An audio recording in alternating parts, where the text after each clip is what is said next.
Sa ibang balita, patay po ang 12 anyos na estudyante matapos masagasaan kahit nasa pedestrian lane. Ang nakabangga ang nooy naka-off-duty na driver ni Makati Mayor Junjun Binay. Saksi si Ian Cruz. Papasok na sana sa Pio del Pilar Elementary School sa Makati ang 12 anyos na si Joshua Danao nang mabangga ng isang AUV sa Osmeña Highway sa San Andres, Maynila. Sa bilis umano ng takbo ng sasakyan at lakas ng pagtama, tumila po ng bata ng mahigit 100 at 6 na talampakan. Dead on the spot si Joshua. Kaya ganun na lang ang galit ng ama ni Joshua. Hawak niya noon ang anak ng mabangga ng AUV.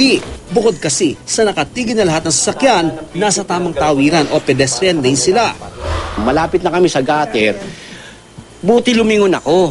Paglingon ko, siguro, mga 8 dip ako, mabilis na. Kaya yung takbo namin, siyempre taranta, napalingon pa ako kay Joshua, sabay hatak kong takbo, nadali na siya. Kung hindi ako lumingon, 2 kaming patay.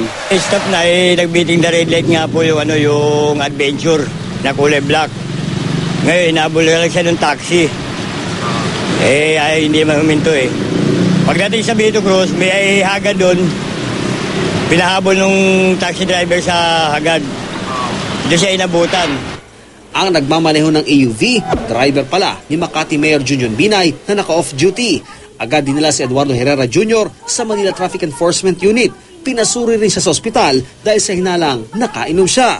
Pero hindi raw ito ang lumabas na resulta ng medical test. Inikot yung bond paper at pinaganon lang. At pinahinga siya dun sa bond paper at inamoy ng doktor. Wala raw siyang ganong mamoy. Ano sabi ng doktor na nakapirma dyan? Wala sila yung pang-test talaga? Wala sila talagang pan-test dahil wala pang ini-issue sa kanila. Pero sir kayo, bilang investigador, naamoy niyo ba siya? Parang may naamoy siyang...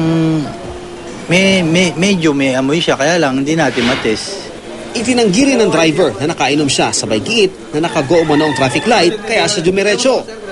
Walang may gusto mangyaring ganun, mga pangyayaring ganun. Hindi lang sila sumusunod sa tamang tawiran talaga. Pero pananagutan mo na lang? Saan? Oo. Kasi nandun na yun Hindi na natin kaya balik Ganun lang buhayo ang pasensya, pinatay mo ang anak ko. Kuya! Kung hindi ako nakatakbo, 2 kami tutumbukin mo. Nasaan ba ang ano mo? Para ka bumangga sa puno. Naharap sa reklamong reckless imprudence resulting in homicide ng driver. Ayon naman kay Mayor Binay, dapat panagutan ng kanyang driver ang nangyaring disgrasya. Ako si Ian Cruz ang inyong saksi.